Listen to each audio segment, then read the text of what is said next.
রে মেঘা, বৃষ্টির ফোঁটা গুনছিস নাকি? আরে দিদি ভাই, কখন এসেছো? এই তো একটু আগে এসে তোকে খুঁজছিলাম, কিন্তু মা বললেন তুই ঘরেই আছিস।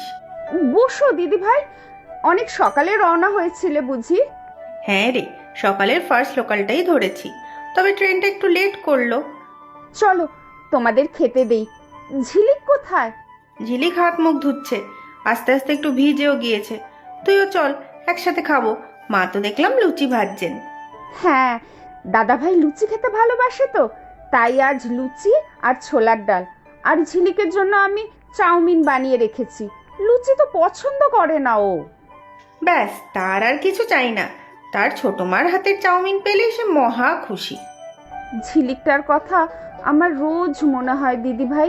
সব সময় মনে হয় ও যদি আমার কাছেই থাকতো তাহলে কি যে ভালো হতো। সে তো ঝিলিকেরও মনের কথা। ছোট মা অন্ত প্রাণ। তবে স্কুলের ছুটিতে গরমের ছুটি ছাড়া আর পাওয়া যায় না। তার উপর পড়াশোনার যা চাপ। সে তো বুঝি দিদি ভাই। তা তোমার কর্তাটি কোথায়, বেরিয়েছে নাকি? বাজারে গেল তো, তবে এই বৃষ্টির মধ্যে কতটা কি পাবে কে জানে। ঝিলিকের জন্য চিংড়ি মাছ আনতে বলেছি, মালাইকারি খাবে বলেছে। ও আচ্ছা, আসার আগেই ছোট মাকে ফাই ফরমাস করা শুরু করে দিয়েছিল মনে হয়। না না, তা কেন, মালাইকারি কত ভালো খায় মেয়েটা। চলো দিদি ভাই, তোমরা আগে একটু খেয়ে নাও।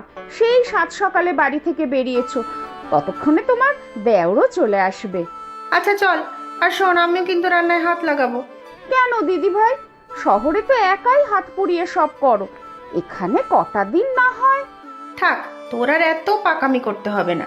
পুচকি একটা মেয়েকে পছন্দ করে এনেছিলাম বোন বানাবো বলে, সে এখন দেখি আমার শাশুড়ি হয়ে উঠেছে, আমাকে রেঁধে বেড়ে খাওয়াবে। সত্যি দিদি ভাই, তোমার জন্যই আমার এ বাড়িতে আসা। আর মার কাছেই হাতে হাতে সব শিখেছি। দেখতে দেখতে 5 বছর হয়ে গেল বল। তোর বিয়ের সময় ঝিলিক তো মাত্র 5-6 বছরের, তবে তখনও ছোট মায়ের নেওয়াটা আর এখনো। দাদা ভাইয়ের শরীর ভালো আছে তো দিদি ভাই? ওই যে পিঠে একটা ব্যথা বলছিলে। সেটা একটু আছে, সারাদিন অফিসে বসে বসে কাজ তো। ও মা, তোমরা দুজন এখানে বসে গল্প করছো? চলো চলো, স্বপন বাজার নিয়ে চলে এসেছে, একেবারে সবাই খেতে বসে জমিয়ে গল্প করবে। চলো চলো। হ্যাঁ মা, আসছি। বাকি লুচি আমি ভেজে দেবো মা। চলো গো দিদি ভাই। আচ্ছা মা, এই পুচকি মেঘাটা এখন কেমন সংসারী হয়ে গিয়েছে তাই না? আগে খুন্তিও ধরতে পারতো না, এখন বলছে নাকি লুচি ভেজে খাওয়াবে। হ্যাঁ বড় বৌমা, ভগবান আমাদের সবই দিয়েছেন। শুধু একটা সন্তানই দিল না আমার কোলে। দেখলেন মা, আবার সেই কথা। আমার মনে হয় ওর মাথায় সবসময় এটাই ঘোরে। আমি এসে দেখি জানলার পর্দা ধরে বাইরের দিকে তাকিয়ে আছে। কি যে করি, আমরা কিন্তু কেউ কখনো ওকে এই নিয়ে কিচ্ছু বলি না। তুমি একটু বুঝিয়ে বলো তো মা, তোমার কথা ও ঠিক শুনবে। আগের বারও তো কত বোঝালাম, আমার ঝিলিককেও খুব ভালোবাসে। ঝিলিক যদি সবসময় ওর কাছে থাকতো তাহলে হয়তো ও এত মন মরা থাকতো না। সে তো আর সম্ভব নয়। দীপনের চাকরি, ঝিলিকের স্কুল সব ছেড়ে তো আর এখানে পড়ে থাকা সম্ভব নয়। দিদি ভাই, তোমরা চলে এসো, সবাই খেতে বসে গিয়েছে। হ্যাঁ রে, আসছি আমরা। কি গো, তুমিও একটু হাত লাগাও।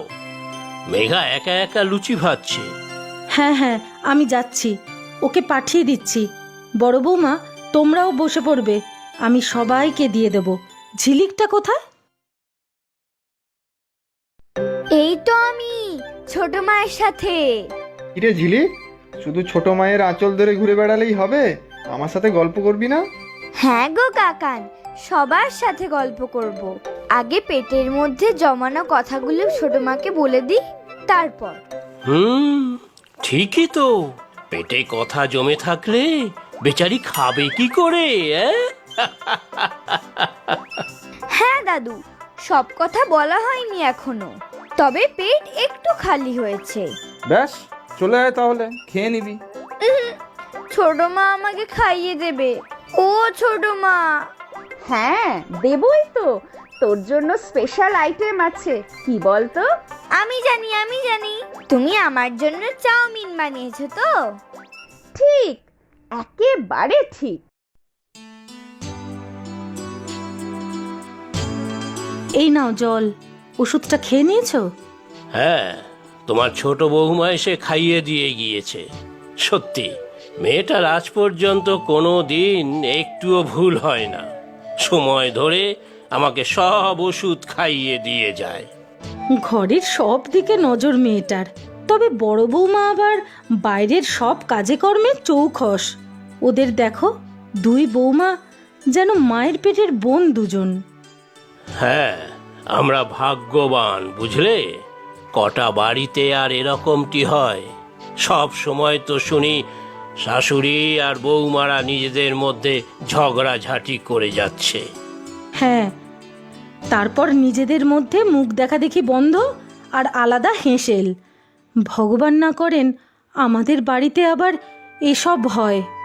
আজ দেখো, দীপেনরাও এসেছে। বাড়ি কেমন গমগম করছে। মনটা ভারী ভালো লাগছে আমার। এরকম যদি সব সময় সবাই একসাথে থাকতো, কদিন পরেই তো আবার ওরা চলে যাবে।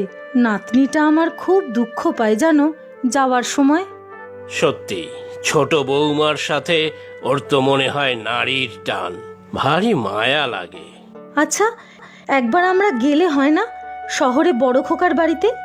যেতে তো ইচ্ছে হয়, তবে এদিকে সব কিছু ছেড়ে যাই কেমন করে বলো তো?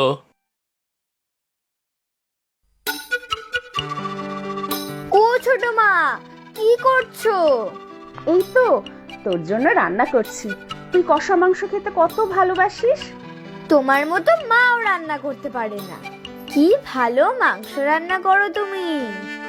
যা, তোর মাও খুব ভালো রান্না করে। আচ্ছা, মাংসটা একটু খেয়ে বল দেখি কেমন হয়েছে। উফ, কি গরম। সাবধানে দে, আমি খাইয়ে দিচ্ছি।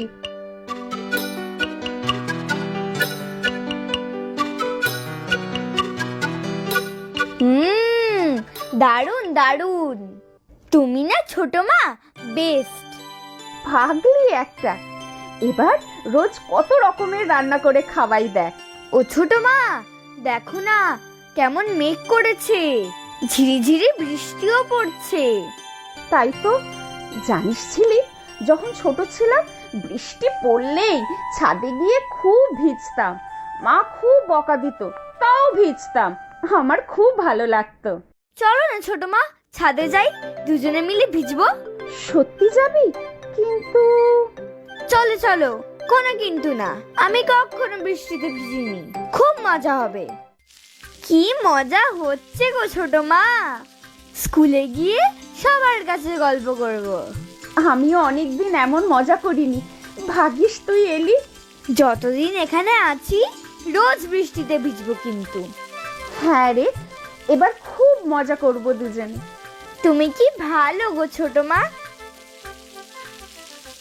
কে রে ঝিলিক, খাচ্ছিস না কেন? ছোট মা তোর প্রিয় মাছের ডিমের বড়া বানিয়েছে। হ্যাঁ, খাচ্ছি তো। গলাটা ব্যথা করছে। সে কি, কেন? এ কি, গা যে পুড়ে যাচ্ছে। ও বড় বৌমা, জ্বর এসেছে? সকাল থেকে তো ঠিকই ছিলি।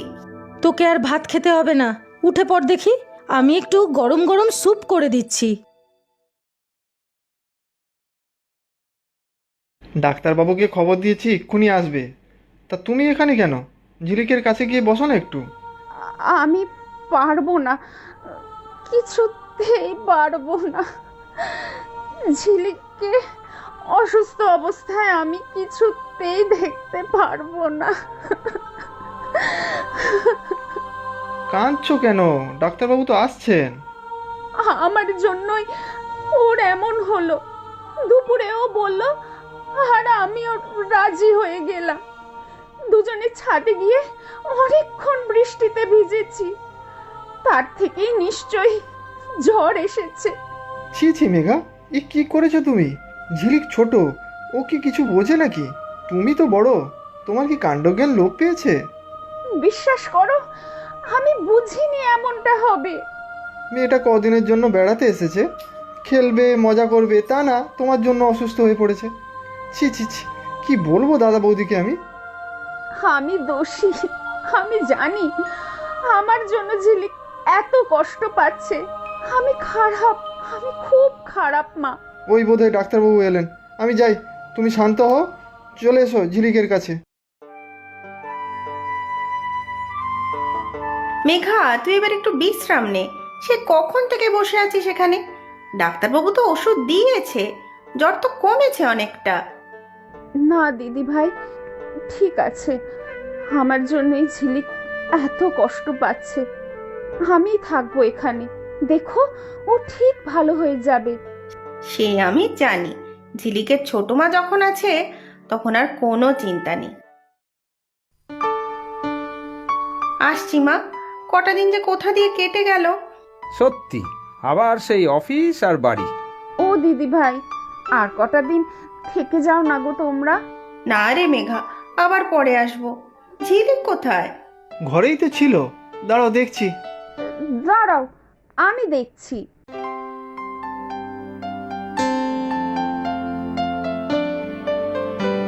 কিরে দুষ্টু মেয়ে, এইখানে লুকিয়ে আছিস যে? মা বাবা কখন থেকে অপেক্ষা করছে। আমি যাব না, তোমাকে ছেড়ে যাব না আমি। তুমি আমাকে লুকিয়ে রাখো।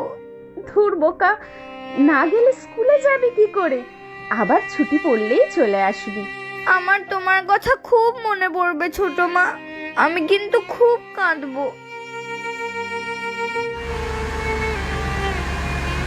এমন করো না মেঘা, ওরা সেই যাবার পর থেকেই মন খারাপ করে বসেই আছো। আমার কোলে তো ভগবান সন্তান দিলেন না, ঝিলিকি আমার সব। ওকে ছেড়ে থাকতে যে বড্ড কষ্ট হয় আমার। যে কটা দিনের জন্য ও আসে, আমার আনন্দ যেন আর ধরে না। তারপর আবার যেই কে সেই। আর তো কটা দিনের অপেক্ষা, তারপরেই আবার ঝিলিক আসবে। তাছাড়া ফোনে তো রোজই কথা বলছো। আমার মন যে মানে না গো, দম বন্ধ হয়ে আসে। ঠিক জানতাম মেঘা, তুমি কান্নাকাটি করছো। শোনো ছোট বৌমা, তোমার আর ঝিলিকের কান্না দেখে আমরা ঠিক করেছি সবাই যাব বড় খোকার কাছে শহরে। কেমন? সত্যি বাবা? হ্যাঁ বৌমা, ওরা যখন আসতে পারে না তখন আমরা তো মাঝে মধ্যে যেতে পারি নাকি? তোর কাজের কি অবস্থা স্বপন? সামনের সপ্তাহে শনি রবিবার তো যাওয়াই যায়, ঘোরাও হবে, ওদের সাথে দেখাও হবে। কি মেঘা, এবার খুশি তো? হ্যাঁ মা, খুব খুশি। আমি এখনই ঝিলিককে ফোন করে বলছি। বেচারি কেঁদে খেতে ভাসাচ্ছে নিশ্চয়ই। সত্যি মায়ের মতো মা, ঝিলিকের এই ছোট মা।